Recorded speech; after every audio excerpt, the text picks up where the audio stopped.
Hi, this is Martin Brennand from Engineer Systems. We're live here at Amsterdam 2011 for IBC. We're giving away jelly beans, we're doing the whole thing. But what we want to show you today is actually doing the lens tool and the remove tool in Mocha Pro. Some people aren't aware of how these features work, so we're going to go through it now and take you through how the lens tool works first off. So I'm just going to show you the shot here. We've got this nice big Mac laptop here that has a huge distortion on it. When you're working in production, quite often you just don't have that camera setting already available when you're actually doing your work. So the lens tool, it actually just does all the work for you. We can actually locate all the lines in the scene, so we just click this button down here, and that will actually detect all these curvy lines that we can now try and fix. So I just tell it, I'm going to define some straight lines here that I want it to correct in my scene. You don't have to be too liberal with this, you can do as much as you like, but this is enough just to give a nice calibration over the whole lens. I'm now going to set it to a 1 parameter distortion. This actually helps to work out barrel distortion specifically. We've got a lot of other features for different lens types, but the 1 parameter barrel distortion is quite often the normal one. And we're going to set a focal distance here. I can then just go up to my grid here so we can see what this distortion looks like. And then we get that nice curve along the edge here.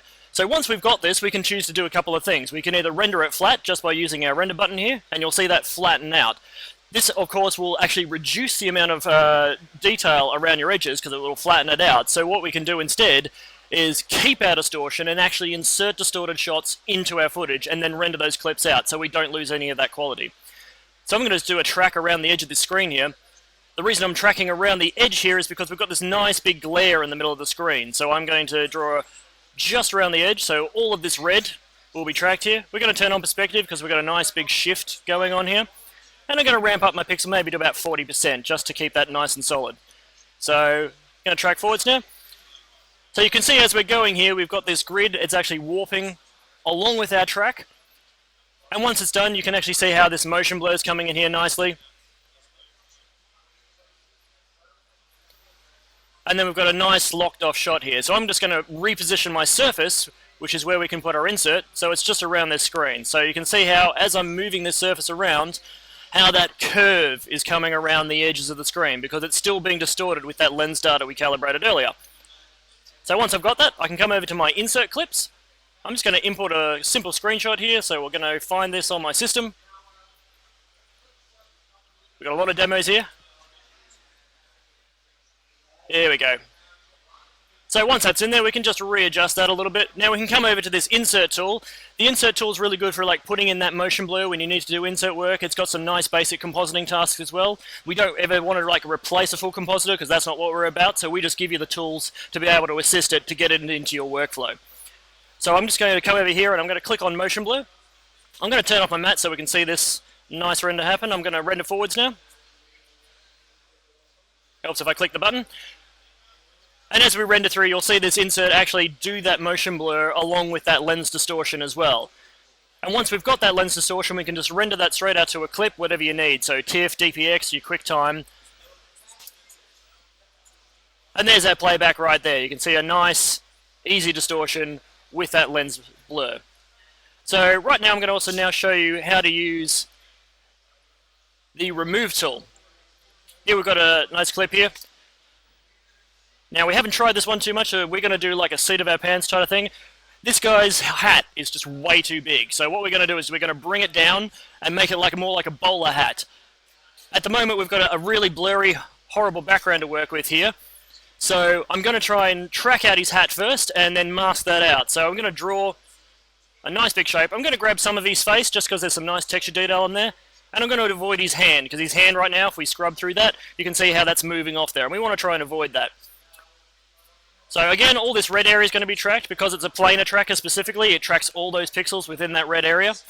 So I'm going to leave perspective off because it's a nice easy pan on this shot. So let's just name this because we want to always keep organized. So I'm going to do a hat track. And let's start tracking that. So that's our nice easy track. Now that we've done this track, I'm just going to turn it off. We don't need to see that anymore. And now I'm going to do the background. In fact, I'm going to put the hat track back on because I do actually need that background masked out. So I'm going to zoom out a little bit here. Because we've got a pan going on, I'm actually going to come to about the middle of my shot to start my track from there. And I'll zoom out a little bit here. And I'm just going to draw a nice large shape around where that top of the hat we want to remove is. Just like so. Just going to right click and I'm going to straighten those points out just to keep it nice and neat. And very importantly, we need to drag that layer below our hat in the stack. So if we go to our track mats here, you can see how that hat is cutting out of our view here. For the purposes of this, I'm just going to pull it out a little bit further so we can mask out more of that detail so the background doesn't get interfered with that shot. So we can see there. So let's just call this background. And I'm going to ramp it up to again to about 40. 40 is probably enough for this shot. And I'm going to start tracking forwards. So once we've got that, as you can see, it's tracking through there. And then we come back right to the middle where we started our frame and track backwards. So we can see again how that hat is being masked out while we're doing our work here.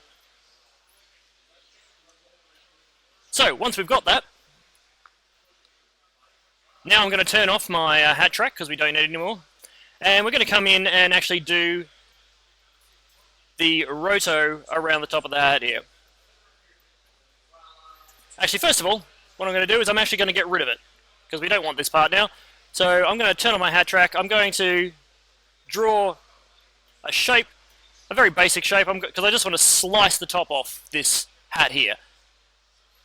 Because it's too tall, like so. And once we've got this shape, let's just call this hat remove. I'm going to link that hat remove to my hat track, so I don't have to go and retrack it again. So we can see how that's now following through and removing that hat. I'm just going to adjust that one mask over so we can just get it off completely. Like so.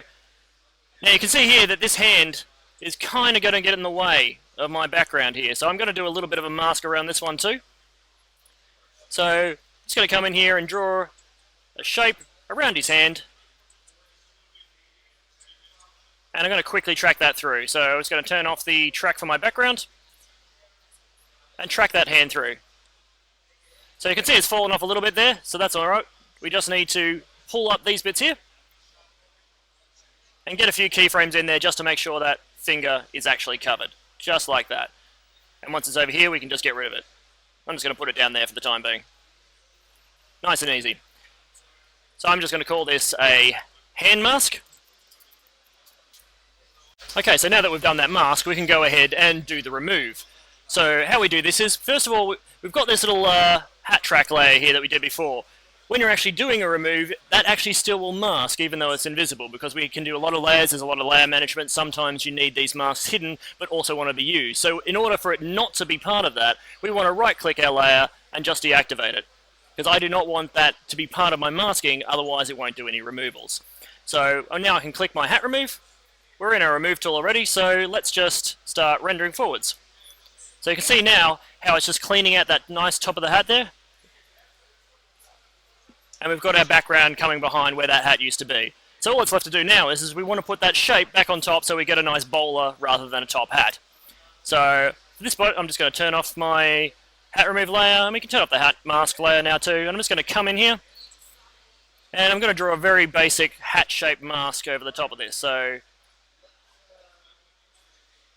like so. I'm going to do a right click and just smooth out all those points, and then come back down here and just straighten those out by dragging these ones. So like that. Let's make it a little bit more hatty. There we go. Maybe down a little bit further. Perfect. Right, so once we've got that, again, we can link it to our hat track. So I'm going to come down here to link to track and put it on the hat track. So I'm just going to zoom out again to see how that's looking. It's not too bad. We might need to put a little bit, one more point out the side here, just so we cover the rest of that hat there. Let's put it out there. There we go. So once we've got that, we can now use our insert tool to insert a frame back in and replace the hat. So I'm going to come down to my insert clip, and I'm going to import the clip again because we just want to get one frame here, which is the first frame of this clip. So I'm going to go to import, I'm going to choose one. So we're going to go back to that shot here, I should mention, by the way, that we are using clips from the operators. Go and check out their clip at theoperators.net. It's a fantastic demonstration of what Mocha can do and the visual prowess of those guys. So thanks, guys, for giving those footage. So let's get the... Where are we? Penny for before? No, it's actually the other one. Import. There we go. And we're on 125, so I'm just going to set up a single frame on 125 to 125. Now, at the moment we can't see it, so we go over to the Insert tool. I need to actually put my background clip as my remove clip. Otherwise, we're not going to be able to see this in the viewer. So in our background clip, in our input, we just come down and we look for our remove one, which is right here, remove. And then you can see a tiny little image coming in here. So I'm going to just do a line surface, and that will blow my insert out to full frame, just like so. Now you can see right now it's actually filling the whole frame because we don't actually have our layer mask activated. So right down here in our Insert tool, we've got this Comp tab. If we go to the Comp tab, we can say Use Layer Mats, and then that will cut it down. And we can see we're already getting a nice bowler shape here. Because there was a little bit of lighting on the top of the hat, I'm just going to drag it down. I'm just going to hold down my Q key. Helps if I don't have my point selected. And then we come down here, and we're just going to line that up a little bit, and maybe scale it up just a tad. So let's just scale that up from this point. Anywhere you use the Scale tool, it's going to put that axis point in the middle of that scale. So it's really useful to be able to put it right where that hat is so we don't have it scale off in some direction that we can't see. So once we've got that, I'm just going to do a little bit more here. I'm just going to give it a bit of a soft edge. I'm going to select all my points just like that, or we can do Control A, obviously. And we're going to set an edge width of about 2 on this, like so. And I'm just going to set it up the other end just to make sure that's framed correctly, just like that. Finally, what I'm going to do is come back to my Insert tool. We've got a fair bit of motion blur going on in this. So again, using that Insert tool, we can set up our motion blur and start rendering that forward. So let's just render that out.